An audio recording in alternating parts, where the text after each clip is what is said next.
Hello दोस्तों, मैं हूं अभिषेक और आप देख रहे हो अभिषेक पोल्ट्री यूट्यूब चैनल। दोस्तों, घर की मुर्गी दाल बराबर, ये कहावत तो आपने सुनी होगी। जी हाँ दोस्तों, अगर हमारी घर की मुर्गी होगी तो अगर आप उसको फ्री रेंज सिस्टम से पालते हो तो उसकी कॉस्टिंग ना के बराबर होती है। तो आज के इस वीडियो में हम बात करने वाले हैं कि हमारे घर में जो भी हम देसी मुर्गियां पालते हैं, मैं ओरिजिनल देसी मुर्गियों की आज के इस वीडियो में बात करने वाला हूं।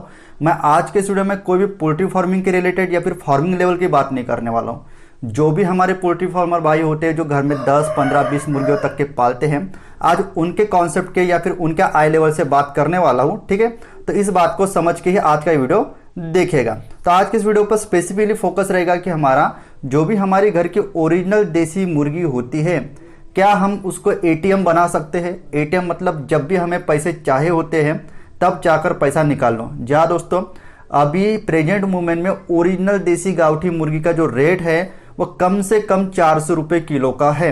ठीक है, जब कभी भी आप उसको 4 या फिर 5 महीने के बाद उस मुर्गी को बेचते होता है, एट ए टाइम उस समय में उस मुर्गी का वजन 1400 से लेकर 1500 ग्राम का होता है, मतलब 1.5 किलो के आसपास का होता है। तो उसका अगर 400 रुपये किलो के हिसाब से अगर रेट आप बेचते हो तो आपको एक मुर्गी से 600 रुपये मिल जाते हैं। मतलब जब कभी भी आपको 2000 से लेकर 3000 रुपये किसी कारणवश अगर जरूरत गिरती है तो अगर आपने 5 मुर्गियां भी बेच दी तो आपको डायरेक्टली 3000 रुपये मिल जाते हैं। तो इस हिसाब से ये जो ओरिजिनल देसी मुर्गियों का जो बिजनेस है, हाँ दोस्तों, आपको ओरिजिनल देसी मुर्गी को अगर एटीएम बनाना है तो उसके तरफ बिजनेस ओरिएंटेड होके ही काम करना पड़ेगा। अदरवाइज ऐसे बहुत सारे पोल्ट्री फार्मर होते हैं जो घर में मुर्गियां तो पालते हैं, उनके जो भी 15 अंडों में से जो भी 12-13 चूजे तो निकल जाते हैं और बड़े होने तक के उनके बहुत ही मतलब 2 से लेकर 3 ही मुर्गियां बच पाते हैं और वो सिर्फ और सिर्फ इस बीच में वो खाने के लिए उनको इस्तेमाल करते हैं। इससे वो किसी भी प्रकार का मुनाफा इस्तेमाल नहीं करते। बहुत सारे लोगों ने वीडियो के नीचे कमेंट किया है, बहुत सारे लोगों ने मुझे पर्सनली मैसेज किया है कि सर आप स्पेशली बहुत बार अपने मैक्सिमम वीडियोज में पोल्ट्री फार्मिंग के लेवल पर ही बात करते हो, कुछ हमारे लिए भी वीडियो बनाए कीजिएगा। तो ठीक है ना, तो आज के इस वीडियो में मैं आपको फोकस होकर ही बात करने वाला हूँ। ठीक है, तो आज के इस वीडियो में हम देखने वाले हैं कि जो भी हमारी ओरिजिनल देसी मुर्गी होती है उसको हम एटीएम किस प्रकार से बना सकते हैं, उसमें कौन से चैलेंजेस हैं या फिर कौन से प्लस पॉइंट हैं। देखो दोस्तों, मेरे बात को जो भी मैं बातें बोलता हूँ उसको पूरा सुनिया करेगा, क्योंकि क्या करते हैं बहुत सारे लोग आधा वीडियो देखते हैं। ठीक है, तो जो भी मैं आधे वीडियो तक के बोलता हूँ उसका क्लियरिफिकेशन हो सकता है कभी कभार एंड तक के आपको क्लियर हो जाए। ठीक है ना, तो इसके लिए आपको वीडियो पूरा देखना है। और मैं जब कभी भी वीडियो बनाता हूँ भैया, आपको वीडियो पसंद आना चाहिए, इस लेवल के लिए नहीं बनाता हूँ। मेरा काम होता है प्रॉपरली आपको जो चीज़ है वही चीज़ बताना। चाहे बहुत सारे लोगों को लग सकता है कि भैया ये क्या बता रहा है। ठीक है दोस्तों, क्योंकि मैंने बहुत सारे वीडियो देखे, उस वीडियो में तो ये बातें नहीं बताई जाती। ठीक है ना, तो देखो दोस्तों, मुझे बाकी लोगों से लेन देन नहीं है। ठीक है, कि आपको वीडियो पसंद आना चाहिए। मेरा काम ये है कि आपको प्रॉपरली बिजनेस करके प्रॉफिट आना चाहिए। तो वो ग्राउंड लेवल की जो बातें होती है या फिर प्रैक्टिकल लेवल की जो बातें होती है, उसमें क्या डिफिकल्टी आ सकती है, क्या पॉजिटिवनेस उस बिजनेस में होता है, उस लेवल पे मैं बात करता हूँ। मेरा ये काम नहीं कि भैया आपको बिजनेस की सिर्फ पॉजिटिव साइड्स बता दो, ठीक है, और आप डायरेक्टली बिजनेस बिना कोई प्लानिंग के, बिना कोई उसके नेगेटिव साइड जाने चालू कर दो। जब कभी भी आदमी प्रैक्टिकल लेवल तक के बिजनेस चालू करता है उसके बाद उसको डिफिकल्टीज फेस करना पड़ता है। इसलिए कभी भी मैं जो वीडियोज को बनाता हूँ मैं पॉजिटिव पॉइंट्स के साथ साथ उसके नेगेटिव पॉइंट्स पे भी फोकस करता हूँ। तो ये बात को ध्यान में जरूर रखिएगा। ठीक है ना, तो वीडियो के आगे ले जाने के पहले एक छोटा सा पोल्ट्री पीडीएफ ई बुक और हार्ड बुक का इंट्रो हम देख लेते हैं, उसके बाद हम वीडियो के आगे बढ़ेंगे। दोस्तों, जो भी भाई नया पोल्ट्री बिजनेस शुरू करना चाहते हैं, स्टार्टिंग में उनके मन में पोल्ट्री के रिलेटेड काफी सारे सवाल होते हैं। इसी बात को ध्यान में रखते हुए मैंने अपने 5 साल के पोल्ट्री एक्सपेंस से पोल्ट्री बुक लिखा है, जो आपको पीडीएफ फॉर्मेट और हार्ड बुक फॉर्मेट में मिल जाएगा। दोनों में भी सेम पोल्ट्री की इंफॉर्मेशन इंक्लूड की गई है। पीडीएफ ई बुक की अगर मैं बात करूं तो वो मात्र आपको 50 रुपये में मिल जाएगा। जैसे आप पेमेंट करते हो तुरंत आपके व्हाट्सएप नंबर पे पीडीएफ ई बुक सेंड की जाएगी, जो बड़ी आसानी से आप अपने मोबाइल पे ही पढ़ सकते हो। हार्ड कॉपी की अगर मैं बात करूं तो वो आपको मात्र 200 रुपये में मिल जाएगी। इसके लिए all over India delivery charges 50 रुपये लगेंगे। आपकी काफी ज्यादा डिमांड के कारण हमने पोल्ट्री हार्ड बुक की कैश ऑन डिलीवरी भी शुरू कर दी है। स्क्रीन पे आप जो नंबर देख रहे हो 9172611423, इसी नंबर पे आप गूगल पे या फिर फोन पे या फिर पेटीएम से पेमेंट कर सकते हो। बैंक अकाउंट की डिटेल आपको वीडियो के डिस्क्रिप्शन में मिल जाएगी। दोस्तों, इस पोल्ट्री बुक में मैंने ब्रॉयलर पोल्ट्री फार्मिंग, देसी poultry farming, layer poultry farming की पूरी जानकारी आपको देने की कोशिश की है।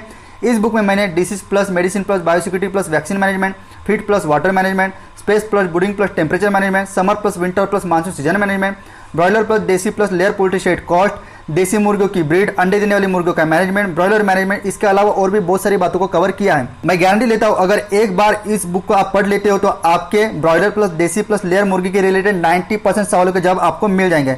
अगर आपको भी ये पोल्ट्री पीडीएफ ई बुक या पोल्ट्री हार्ड बुक चाहिए तो बुक की प्राइस गूगल पे, फोन पे या फिर पेटीएम पे पेमेंट करके उसकी पेमेंट की स्क्रीनशॉट आपको 9172611423 इस व्हाट्सएप नंबर पे सेंड करना है। कृपया पोल्ट्री बुक के अलावा किसी अन्य कारण के लिए व्हाट्सएप पे मैसेज ना करें। साथ ही साथ ये मेरा पर्सनल नंबर होने के कारण इस नंबर पे डायरेक्ट कॉल अलाउड नहीं है।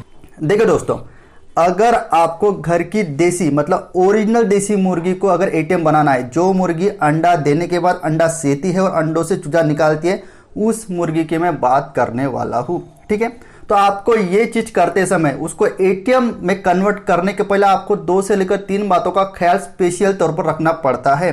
ठीक है, सबसे पहले कभी भी अगर आपको बिजनेस ओरिएंटेड होकर जब काम करना है तो थोड़ी सी क्वांटिटी आपको नॉर्मल क्वांटिटी से बढ़ाना पड़ेगा। जी हाँ दोस्तों, कम से कम अगर आप 10-15 मुर्गियां पालते हो तो आपको मिनिमम 40-50 मुर्गियों की तरफ ट्रांसफर होना पड़ेगा। तो ऐसे में आप एक गलती कर देते हो कि जो चिकन मार्केट होता है वहां से ओरिजिनल देसी मुर्गी की आपको सस्ती मिलती है करके वहां से मुर्गियां आप लेके आते हो। ठीक है, ये गलती आपको कभी भी नहीं करना है। अगर आपको मुर्गियों की क्वांटिटी आपको बढ़ाना है तो आपके दोस्त भाई या फिर जो भी आपके रिलेटिव होते हैं उनके घर से जाकर उनके घर की नस्ल वाली ओरिजिनल नस्ल वाली गावठी मुर्गियां लाइए। अगर आप चिकन मार्केट से कोई नस्ल वाली मुर्गी लाते ओरिजिनल देसी की तो वहां पर 99% मुर्गियां बीमार होती हैं, क्योंकि वहां पर प्रॉपर साफ सफाई नहीं होती, ना ही वो वैक्सीनेट की वाली मुर्गियां होती हैं। तो ऐसे में जब कभी भी आप उन मुर्गियों को अपने अच्छे मुर्गियों में जाकर मिलाते हो तो उसका इन्फेक्शन बाकी सभी मुर्गियों को होकर आपका बिजनेस तो ग्रो होने की बात दूर है, जो भी आपकी प्रिवेंट वाली मुर्गियां थी वो भी मर जाती है। सीधी सी बात है, अगर ये वीडियो आप देख रहे हो तो आप भी ग्राउंड लेवल पर ही मुर्गियां पालते हो, 15-20 मुर्गियां आप पाल चुके हो। सबसे ज्यादा दिक्कत वाली बात आपकी मुर्गियों की मोर्टेलिटी होती है, आपकी मुर्गियों की मरतुक ही होती है। ठीक है, तो इस बात को आपको बिल्कुल भी निगलेक्ट करना है। दूसरी बात, इनकेस लाते हो तो उसे कम से कम 5 से 6 दिन बाकी दूसरी मुर्गियों से अलग रखना है। उसको एंटीबायोटिक का जो भी 4-5 दिन का कोर्स होगा, मल्टीविटामिन का जो भी 4-5 दिन का कोर्स होगा उसको कंप्लीट कराना है। और ऐसा लगे आपको 5-6 दिन के बाद का भैया इसको किसी भी प्रकार का प्रॉब्लम नहीं है, तभी आपको उस मुर्गियों को बाकी दूसरे मुर्गियों के साथ में मिलाना है। उसके बाद मैं आपको और एक बात क्लियर करा के बता दूं। ठीक है, अगर आपको ये छोटे मतलब स्मॉल क्वांटिटी से अगर पैसा कमाना है तो पहले की बात अलग थी भैया कि हर एक लोगों के पास एक 4-5 हज़ार स्क्वायर फीट का अपने घर के सामने जगह रहती थी, फ्री रेंज सिटी में मुर्गियों को छोड़ देते थे। आज भी बहुत सारे मतलब जो गांव लेवल के जो मतलब गांव लेवल में रहते हैं उनके पास जगह है, लेकिन मैक्सिमम जो हमारे पोल्ट्री फार्मर्स है या फिर जो ये बिजनेस करना चाहते हैं वो तहसील लेवल या फिर डिस्ट्रिक्ट लेवल या फिर मेट्रो सिटी में फंस चुके हैं। तो ऐसे में उनके पास जगह की बहुत कमी होती है। लेकिन दोस्तों मैं आपको सीधे तौर पर अगर बता दूं, अगर आपके पास मिनिमम 3 से लेकर 4,000 स्क्वायर फीट की जगह नहीं है 40-50 मुर्गियों को, तो आप देसी मुर्गियों से एटीएम के तौर पर उसको कन्वर्ट करने का विचार छोड़ दीजिए। हाँ दोस्तों, सीधी बात, कड़वी बात, लेकिन सीधी सीधी बात बोल रहा हूं। ठीक है, दूसरी बात, आपका जो भी मतलब मुर्गियों को पालने का जो भी खर्चा होता है वो सबसे ज्यादा खर्चा होता है फीड के ऊपर। मतलब 70 से लेकर 75% जो भी कॉस्ट होती है वो आपकी खाने के ऊपर ही होती है। अगर आपको मुर्गियों के बिजनेस में सक्सेसफुल होना है, चाहे फिर वो पोल्ट्री ओरिएंटेड हो चाहे फिर स्मॉल क्वांटिटी में घर में जो भी देसी मुर्गियां हम पालते 15, 20, 50, 70, 80, तो तब भी आपको सबका सब पूरा का पूरा आपका दिमाग या फिर पूरी की पूरी प्लानिंग या फिर पूरा का पूरा आपका जो मैनेजमेंट होता है वो पूरी तरह से फोकस करना पड़ेगा कि मैं किस तरह से मेरे मुर्गियों को जो भी मैं खाना खिला रहा हूं वो मैं किस तरह से कम कर सकता हूं। अगर इस बात में आप एक बार सक्सेसफुल हो गए तो भैया चैलेंज से बोल रहा हूं कि आप देसी मुर्गियों से पोल्ट्री फार्मिंग से बहुत अच्छा खासा मुनाफा कमा सकते हो। एक तरीके से आप उसको एटीएम की तरह भी इस्तेमाल कर सकते हो। लेकिन भैया स्ट्रगल तो सभी बिजनेस में करना पड़ता है, लेकिन बहुत सारे भाई जो गांव लेवल में 15-20 मुर्गियां पालते हैं, ना ही प्रॉपरली वैक्सीनेशन करते हैं, ना ही उनकी मुर्गियां बायोसिक्योरिटी का ख्याल रखती है। ठीक है ना, तो ये बातों के वजह से उनकी मृत्यु का या फिर मोर्टेलिटी का रेशो बहुत ज्यादा होता है। सबसे पहला बात, अगर आपको बिजनेस लेवल पे ये चीज को करना है तो भैया आपको 7वें दिन लासोटा, 14वें दिन गंबोरो, 21वें दिन लासोटा, 35-40वें दिन मुर्गी की उम्र के फॉल पॉक्स की वैक्सीनेशन और हर एक महीने के बाद बूस्टर डोज लासोटा का और गंबोरो का देना होता है। अगर आपको एटीएम के हिसाब से इससे पैसे चाहिए तो ये चीजें आपको सीखनी पड़ेगी। आप लोगों को बिल्कुल सस्ता काम करने की आदत गिर गई है और आपको मुर्गियों से पैसे चाहिए। भैया आप सस्ता काम करोगे और मुर्गियों से आउटपुट के तौर पर पैसे मांगोगे तो नहीं चलेगा। आपको कुछ ना कुछ तो अपना टाइम और कुछ ना कुछ तो अपना वर्क उसमें इन्वेस्ट करना पड़ेगा। हो सके बहुत सारे लोगों के पास जो फार्मिंग लेवल पे अपना काम करते हैं, उनके पास गाय होते हैं, बैल होते हैं, बकरियां भी होती है, उनके लोगों का बहुत ही फीडिंग कॉस्ट कम आता है, ठीक है ना। तो आपके पास अगर ये चीजें नहीं हैं तो साइड बाय साइड जो होल्स्टाइन फ्रीजन वाली जो गाय आती है, जर्सी गाय आती है, इनका दूध का प्रोडक्शन काफी अच्छा होता है, ठीक है। घर के लिए भी आप दूध का इस्तेमाल कर सकते हो, बाहर में भी थोड़ा बहुत दूध बेच सकते हो। लेकिन इन मतलब गाय को पालिए, एक आध दो मुर्गियों को पालिए, कभी भी पूरी तरह से मतलब पोल्ट्री फार्मिंग या फिर मुर्गियों के ऊपर डिपेंड मत हो जाइए। ये 2-3 चीजें जब आप पालते हो तो आप दूध, अगर इनकेस अगर आपको पोल्ट्री से या फिर मुर्गियों से किसी कारण से अगर इनकम नहीं मिला तो आपको दूध का पैसा मिल जाएगा, या फिर इनकेस अगर दूध का किसी कारणों से अगर पैसा नहीं मिला तो 6 महीने के बाद आपकी जो भी बकरी होती है वो मतलब नया बच्चा देते हैं तो उससे आपको इनकम होते जाएगा। तो कहने का तात्पर्य यह है कि मुर्गियों के साथ साथ आपको छोटे लेवल पर एक आध दो बकरियां, एक आध दो गाय आपके पास रखनी है, ठीक है।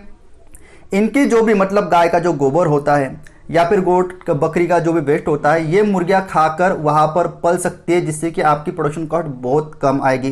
साथ ही साथ बाजार में जो भी बाजार उठने के बाद जो भी टमाटर होते हैं, पत्ता गोभी के जो पन्ने होते हैं या वेजिटेबल जो भी होते हैं, उनको आप घर में लाकर उबाल कर उसमें थोड़ा सा तिखट मीठ डलवा के वो मुर्गियों को खिलवा सकते हो। इसमें आपकी प्रोडक्शन कॉस्ट बहुत ही कम आएगी। साथ ही साथ अगर ये मुर्गियों से अगर आपको प्रॉफिट चाहिए तो एक कोशिश जरूर कीजिएगा कि आपकी मुर्गियां भरी ओरिजिनल देसी गावटी की हो, लेकिन आपका मुर्गा हो सके तो बड़े जात का यानी कि असील मुर्गा रखिए, जिससे कि उनके जो भी बच्चे आप तैयार करोगे वो हाइटेड अच्छे तगड़े क्वालिटी के निकलेंगे। क्योंकि जितना मुर्गा हाइटेड रहेगा उतना ही आपको उसको बेचते समय प्रॉफिट ज्यादा मिलेगा, रेट ज्यादा मिलेगा, ठीक है ना। तो इस तरीके से आपको कुछ अपना ही दिमाग लगाना है, तभी जाकर इस बिजनेस में आप सक्सेसफुल हो सकते हो। तो भैया आपको 2 चीजों का हमखास ध्यान रखना है। आपको वैक्सीनेशन करनी पड़ेगी, लो कॉस्ट फीड मैनेज करने के लिए आपको खुद का प्लानिंग खुद ही लगाना पड़ेगा, और थोड़ी बहुत मुर्गियों की क्वांटिटी बढ़ाना पड़ेगा, ठीक है ना। अभी जितना आसान ये चीजें आपको यूट्यूब पर समझाकर बताई जाती, इतनी आसान आज के दिनों में चीजें नहीं रही है। आज के दिनों में बहुत सारे लोगों के पास जॉब या फिर बिजनेस से आउटपुट नहीं आ रहा है। ऐसे में बहुत सारे लोग साइड बाय साइड कोई बिजनेस करने के बारे में सोचते हैं। ऐसे में एज कम्पेयर टू गोट और एज कम्पेयर टू डेयरी लोगों को मुर्गी पालन करना बहुत ही आसान लगता है, लेकिन प्रैक्टिकल तौर पर जब वो लोग पोल्ट्री फार्मिंग को करते हैं या फिर पालते हैं, और जब उनकी मुर्गियां छोटे से बड़े होने तक के मोर्टेलिटी की वजह से या फिर मृत्यु की वजह से बहुत सारी उनकी मुर्गियां मर जाती है, तब जाकर उनको एक्सपीरियंस आता है कि जितनी चीजें आसान दिख रही है उतनी चीजें आसान नहीं है। तो इन चीजों को अगर आपको रोकना है ना मेरे दोस्त, तो आपको वक्त रहते उसका बूस्टर डोज का, वैक्सीनेशन का डोज, उनकी मेडिसिन, उनका रख रखाव, उनका टेम्परेचर मैनेजमेंट, उनका वैक्सीन मैनेजमेंट, इन सभी के तरफ आपको ध्यान देना पड़ेगा। अगर आपको ये सभी चीजें नहीं पता है लेकिन आपको चाहते ये बिजनेस करने का, तो भैया हमारे चैनल के प्लेलिस्ट में जाओ, आपको हर एक चीज का वीडियो मिल जाएगा।